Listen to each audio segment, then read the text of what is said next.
I noticed something was off the first time he asked about the deed. Not what he said it politely, the way men like him always do. He said, "Norma, I've always been curious. A property like this, out here in the hill country, what does something like that run these days?" And he was smiling when he said it, that warm, practiced smile that never quite reached his eyes. I remember thinking, that's an odd question for a Sunday afternoon. I remember setting down my iced tea and looking at him for just a moment longer than I normally would have. I didn't say anything that day. I should have. That moment, that small, quiet moment on my back porch in Kerrville, was the beginning of everything. My name is Norma. I'm 67 years old. I spent 31 years as a school librarian in the Kerr County School District, and before that I raised my daughter mostly on my own after my husband Hector passed from a sudden cardiac event when Annette was just 9. I say mostly on my own because we had the land, and in Texas, land is never nothing. Hector's family had owned those 42 acres since the 1960s, and when he died, it passed to me. The house needed work, the barn needed more, but the land itself, cedar and live oak running down to a dry creek that flooded twice a year, that land was worth something. More than I ever told anyone outside this county. I want to be clear about that. I was deliberate about it. I am not a woman who announces her net worth at the dinner table. Hector used to say I'd been born with a closed fist and an open heart, and I think that's about right. The property was appraised just under $900,000 the last time I had it done. My retirement account, between my pension and what I'd saved and what Hector left behind, sat just over $400,000. I drove a 2011 Ford F-150. I bought my clothes at Beal's. Annette grew up knowing we were comfortable, but she never knew the numbers. Nobody knew the numbers. So when Griffin started asking, he was asking blind. Or at least I thought he was. Annette brought him home for the first time about 14 months before the wedding. She'd met him in Austin, where she'd been working as a project coordinator for a commercial construction firm. He was in sales, real estate adjacent, he said. Vague in a way I noticed but didn't pursue. He was 41 to her 34. Tall, well-dressed without being showy, the kind of man who knew how to make an older woman feel heard. He asked me about my years in the library. He asked about Hector. He complimented the property in a way that felt like appreciation and only later felt like inventory. The second time he asked about the land, it was 6 weeks after that first visit. We were walking the fence line, something Hector used to do every Sunday, and something I'd kept up out of habit, and Griffin fell into step beside me and said, "Have you ever thought about what you'd want to do with all this eventually?" I told him I hadn't given it much thought. He nodded slowly, the way people do when they don't believe you. The third time he asked if I'd ever looked into a living trust. I'm a librarian. I know how to research. That night, I sat at my kitchen table with my laptop, and I looked up what a living trust is, what it does, and what it could be used for. Then I called my estate attorney, a woman named Jill who'd handled Hector's estate and who I'd updated my will with twice since then. I told her a man my daughter was dating had asked me about a living trust 3 times in 4 months. Jill was quiet for a moment, and then she said, "Norma, that's 3 times too many." She told me not to change anything with my documents yet, not to add anyone, not to update beneficiaries, not to make any moves that could look reactive. She told me to keep notes, dates, what was said, who was present. I started keeping notes that same night. I also did something else. I called my doctor's office, Dr. Sem Pruitt, my primary care physician, who I'd been seeing for 12 years, and I asked his receptionist whether anyone had called recently, asking about my appointments, my condition, or my medications. She hesitated just slightly before she said, "Actually, yes. Someone called last week saying they were a family member. We didn't give any information, of course. She said the person had identified himself as my son-in-law. We were not married yet. Annette and Griffin were not engaged yet. He had no medical proxy. He had no legal standing of any kind. I thanked her and I hung up, and I sat in my kitchen in the dark for a long time. I want to tell you that I confronted Annette immediately. That would be the simple version. But Annette was happier than I had seen her in years. She was 34, she'd spent her 20s building a career and watching relationships fail for one reason or another, and she loved this man in a way that was real and total and completely sincere. Whatever Griffin was doing, Annette was not doing it with him. I was certain of that, and I knew that if I walked in with accusations I couldn't prove, I would lose her. She would defend him. She would have to. That's what love does. So I did not confront. I watched. 4 months later, they got engaged. The ring was beautiful. I'll give him that. He proposed at dinner in Austin, and Annette called me from the restaurant crying happy tears, and I told her I was thrilled and I meant part of it. The next morning, I called Jill again, and we updated my will to include a spendthrift clause. Then I called a private investigator in San Antonio, a retired sheriff's deputy named Ed, who came recommended by someone at my church, and I told him I needed to know who Griffin Aldis really was. What Ed found took about 3 weeks. Griffin's full name was Griffin Paul Aldis. He had no criminal record, which I had half expected, and which told me very little. What Ed found instead was a pattern. Griffin had been previously married, briefly to a woman in Lubbock, and that marriage had ended with a contested divorce over property. The woman's family had owned a small commercial building downtown, and Griffin had, during the marriage, gotten himself added to the LLC that held the title. The divorce had been ugly, and the building had ultimately stayed with the family, but only after legal fees that cost the woman's parents nearly $40,000 to recover what was already theirs. Before that marriage, there was a girlfriend in Midland. Her name was not in any record, but Ed found her through a mutual contact. She had an elderly mother in a memory care facility. She had told people after Griffin left that he had somehow obtained a copy of her mother's financial documents and had encouraged the girlfriend to transfer certain assets to simplify things. She hadn't done it, but he had tried. I read Ed's report sitting at my kitchen table on a Tuesday morning in October. Outside the window, the deer were moving through the cedar like they always did at that hour. I read the whole thing twice. Then I folded it, put it in the fireproof lockbox under my bed where I keep the deed and Hector's death certificate and Annette's birth certificate, and I thought about what to do. The wedding date was set for the following April, 7 months away. I thought about telling Annette.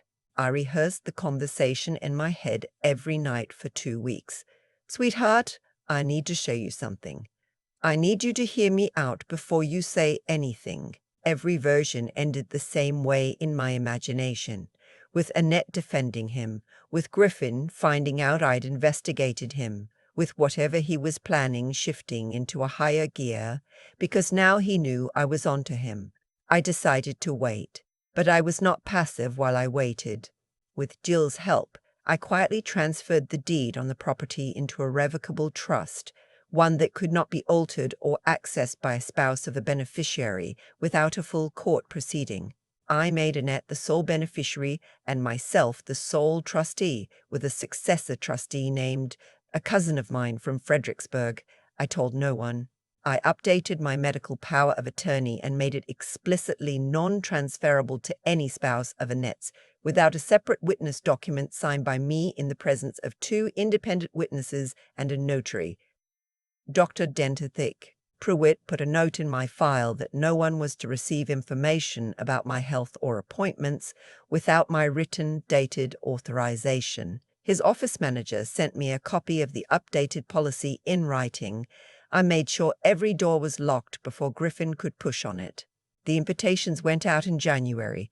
200 guests, a venue outside Comfort, Texas, a converted ranch with a stone chapel and a reception hall that held 200 comfortably.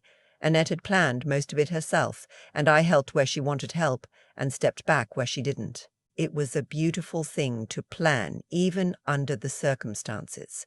I want to say that honestly. My daughter was glowing. 3 weeks before the wedding, Griffin came to the house alone. Annette was in Austin finishing out her notice period at her job. She was moving to Kerrville after the wedding. The plan was to start a family, and Griffin arrived on a Thursday afternoon saying he wanted to help with some yard work. He brought a chainsaw and cleared about 30 minutes worth of cedar before he came inside and sat at my kitchen table and said, very casually, "Norma, have you given any more thought to estate planning? I've been talking to a financial guy in Austin, and I really think there are some options that could protect you and benefit Annette down the road." I poured him a glass of sweet tea. I sat across from him. I said, "What kind of options?" He talked for 20 minutes. It was polished. It was thorough. He mentioned a joint family trust, the tax benefits of consolidated holdings, the simplified process for a surviving spouse to manage assets. He had printed materials. He slid them across my kitchen table like a man who had done this before. I let him finish. Then I said, "I'll have my attorney take a look." I smiled. He smiled back. That night I called Jill and read her the printed materials over the phone. She said, "Norma, this is a boilerplate asset transfer document with a couple of lines edited. If you signed this, you would be authorizing him to act as co-trustee with full authority to liquidate." I thanked her and I hung up. Then I went to my fireproof lockbox and I took out Ed's report and I read it again. And I thought about my daughter in that stone chapel in 3 weeks' time, and I knew what I had to do. But more importantly, I knew what I was not going to do. I was not going to humiliate Annette. I was not going to blow up her wedding in front of 200 people and let her remember her wedding day as the day her mother detonated her life. I called Jill. I called Elle. And I called my cousin Vernon from Fredericksburg, who is a retired Texas Ranger and who owes me several favors from decades past. Between the 4 of us, we made a plan. The morning of the wedding, I drove to the venue early. I helped Annette into her dress. I arranged her veil. She was so beautiful, it made my chest hurt. We took photographs in the bridal suite, just the 2 of us, and at one point she took both my hands in hers, and she said, "Mama, are you okay? You seem a little far away today?" I told her I was fine. I told her she was the greatest thing I had ever done. Then I helped her fasten her bouquet. I had made the bouquet myself, white garden roses and baby's breath, the same flowers I'd had at my own wedding 40 years ago. I'd spent 2 evenings at my kitchen table putting it together, which Annette thought was sweet and sentimental. It was both of those things. It was also the reason I was the one who handled the bouquet that morning. When I handed it to her, there was a small envelope tucked inside the stems, sealed with a tab of floral tape. I had written the note myself. It said, "Annette, I need 5 minutes with you before the ceremony. Meet me in the side garden at 1:45. Come alone. I love you more than anything in this world. Mama." The ceremony was scheduled for 2 on. She found me in the side garden at 1:46. She was holding the bouquet and she looked confused and a little frightened, the way you look when your mother hands you a secret note on your wedding day. I took her hands and I sat her down on the garden bench, and I told her everything. I told her everything. I told her about the property questions. I told her about the phone call to Dr. Prewitt's office. I told her about Ed's report, the woman in Lubbock, the girlfriend in Midland, all of it. I laid Ed's summary pages in her lap. I showed her the document Griffin had brought to my kitchen table 3 weeks prior, with Jill's written annotation across the top. This document would transfer co-trustee authority and liquidation rights. Annette did not speak for a long time. I watched her face go through things I cannot fully describe. There was disbelief first, the way your face looks when your brain simply refuses to process what it's receiving. Then something harder. then something very quiet, and that quiet was the one that told me everything I needed to know about my daughter. She said, "How long have you known?" I said, "Long enough to make sure you were protected." She asked if the deed was safe. I told her it was in a trust she could never lose to a spouse's claim. She asked if my medical records were protected. I told her yes. She looked at the document in her lap for another moment, and then she handed it back to me, and she said, "I need to make a phone call." Vernon was parked in the gravel lot beside the venue. He had a friend with the Kerr County Sheriff's Office. They had been sitting there since noon. The guest never knew what happened. Griffin was escorted from the venue property by Vernon and a deputy sheriff at approximately 1:58 p.m., 2 minutes before the ceremony was scheduled to begin. He did not make a scene because Vernon is 6'3" and calm in a way that discourages scenes. The officiant was informed there would be a brief delay. The guests were told there had been a small logistical issue. They waited in their seats for 18 minutes. At 2018, Annette walked down the aisle, alone. There was no music. She had asked for the music to be cut. She just walked, in her dress and her garden rose bouquet, down the center aisle of that stone chapel, and she stood at the front and she looked out at 200 people, and she said, in a voice that did not shake, "I want to thank everyone for being here. I've made a decision that I know might be surprising, but I've been protected today by someone who loves me more than I have words for." She looked at me in the front row, and I'm grateful. People cried. A lot of people cried. I was not one of them, but only because I was holding it together with everything I had. The reception still happened. We had paid for the food and the band, and Annette decided, wisely I think, that there was nothing wrong with eating good brisket and listening to live music just because a wedding didn't occur. She danced with her cousins. She hugged her friends. She sat beside me at the head table and ate a full plate of food, which I thought was the bravest thing I'd ever seen anyone do. It took her almost 4 months to fully process what had happened. There were nights she called me crying. There were weeks she didn't call at all. I gave her room and I gave her presents in whatever combination she needed. By summer, she had begun seeing a counselor in Kerrville, and by fall, she had transferred her job to a firm in San Antonio and found a small house to rent. She came to dinner at my place on a Sunday in November, and we walked the fence line the way Hector used to, the cedar gold in the late afternoon light, the dry creek catching the last of the sun. She slipped her arm through mine the way she used to when she was small. She said, "You knew for almost a year." I said I needed to make sure you were safe before I said anything. She was quiet for a moment. Then she said, "Thank you for not blowing up my wedding." I said, "I almost did." She laughed. It was the first time I'd heard her really laugh in months.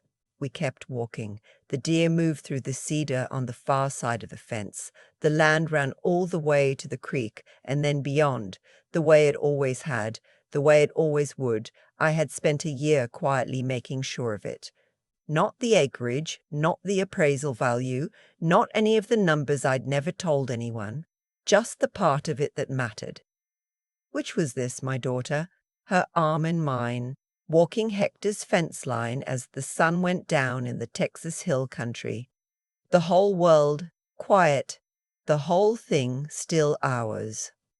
People ask me sometimes whether I regret waiting as long as I did, whether I should have told Annette sooner, confronted Griffin earlier, made a scene at one of those Sunday dinners when he slid his printed documents across my kitchen table, like he was doing me a favor. I've thought about that question more than I can say, and the honest answer is no, not because I was certain I was right.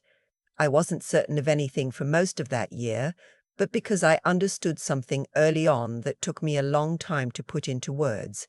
Knowing the truth is not the same thing as being ready to use it. I spent 31 years helping children find the right book at the right moment in their lives. The same story lands completely differently, depending on when you encounter it. A 12-year-old reading about grief is not the same as a 40-year-old reading about grief. The words don't change. The reader does. I think about that when I think about Annette in that side garden, holding her bouquet, reading Ed's summary in her lap. If I had put those same pages in front of her 14 months earlier, the first week I started keeping notes, I don't think she would have believed them. Not because she wasn't smart, because she wasn't ready. Love has its own timeline, and you cannot rush someone out of it by force. You can only make sure the ground is solid when they finally land. That's the part I want people to hear, because I think it gets lost in stories like mine. Everyone focuses on the confrontation, the escorted exit, the reception that happened without a groom. And yes, all of that happened, and yes, Griffin deserved every bit of it. But the part that actually protected my daughter wasn't the moment in the side garden. It was the 11 months before it. It was Jill updating the trust documents on a Tuesday morning. It was Dr. Prewitt's office manager sending me a written confirmation. It was Ed's 3 weeks of quiet work in San Antonio. It was Vernon sitting in a gravel parking lot since noon, patient as stone, because I had asked him to be there. Preparation is not paranoia. Caution is not paranoia. Caution is not cruelty. There is nothing cold about protecting the people you love before they know they need protecting. And I want to say something about Griffin, because I think it matters. I don't spend time hating him. What he did was calculated and deliberate, and I will never minimize that. But a man who builds a life around taking what belongs to other people has already sentenced himself to something worse than anything a court could hand down. He will spend the rest of his life starting over in new towns with new targets, carrying the same hollowness that made him into what he is. That's not justice in any dramatic sense. It's just cause and consequence, plain and simple. What you build on fraud cannot hold. It never does. What holds is what Annette and I have, which is just two women walking a fence line in the late afternoon, her arm in mine, the land running down to the creek the way it always has. Hector built that fence. I maintained it. Someday Annette will walk it with her own children. That's the only legacy that ever mattered to me. Not the appraisal value, not the account balance, just the continuation of something real, passed from one careful pair of hands to the next. I am 67 years old. I have made my share of mistakes, and I will make more before I'm done. But I have never regretted being the kind of woman who pays attention, who keeps notes, who locks the doors before the trouble arrives. If there is anything I want someone to take from this story, it is simply that: pay attention, trust the quiet voice that tells you something is off, and do the work before the crisis, not during it. Because by the time the crisis arrives, it is almost always too late to start.